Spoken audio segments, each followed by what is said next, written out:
Keluhan disabilitas netra terhadap YKTPB atau Yayasan Karya Tunanetra Peduli Bangsa selama ini, dikarenakan yayasan ini senantiasa berpihak kepada nasib disabilitas netra yang berekonomikan lemah, atau boleh dikatakan rakyat kecil. Nasib disabilitas netra, tantangan dan keterbatasan di tengah persaingan. Disabilitas netra, atau mereka yang mengalami kebutaan, seringkali menghadapi tantangan besar dalam mencari nafkah dan berinteraksi dengan masyarakat. Di masa lalu, beberapa dari mereka berhasil mencari nafkah sebagai tukang pijat atau terapis, memanfaatkan kemampuan mereka dalam bidang yang tidak terlalu bergantung pada penglihatan. Namun, dengan masuknya orang-orang melek tidak buta, yang memiliki modal lebih besar dan fasilitas lebih bagus ke dalam bidang yang sama, disabilitas netra mulai kesulitan bersaing. Mereka juga mencoba berdagang, seperti menjual kerupuk, tetapi kembali disaingi oleh orang melek atau orang awas yang bisa menawarkan harga lebih kompetitif. Dalam upaya untuk tetap bisa berjualan, beberapa disabilitas netra membanting harga di bawah harga yang ditawarkan teman-teman mereka, menggunakan tas netra untuk berjualan.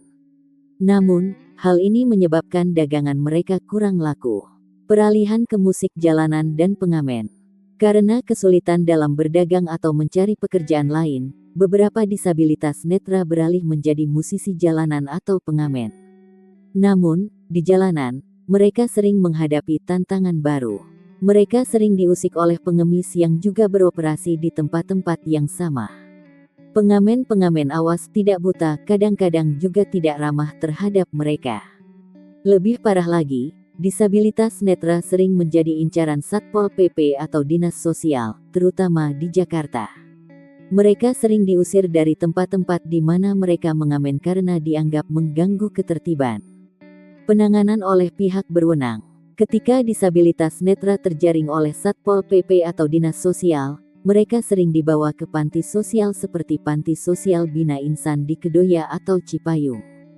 Di panti-panti ini, ada prosedur untuk menangani mereka.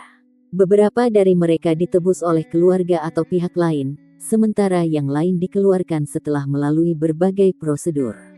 Namun, sampai sekarang, tidak ada solusi jangka panjang yang efektif untuk mengatasi masalah yang dihadapi disabilitas netra di jalanan. Mereka masih terus menjadi incaran pihak berwenang dan sering direzeki oleh pengemis yang memanfaatkan ketidakberdayaan mereka karena tidak bisa melihat.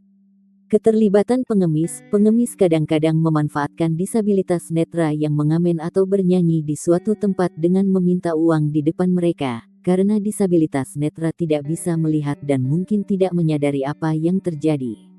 Kurangnya solusi, sampai saat ini, belum ada solusi komprehensif untuk mengatasi tantangan yang dihadapi disabilitas netra di jalanan.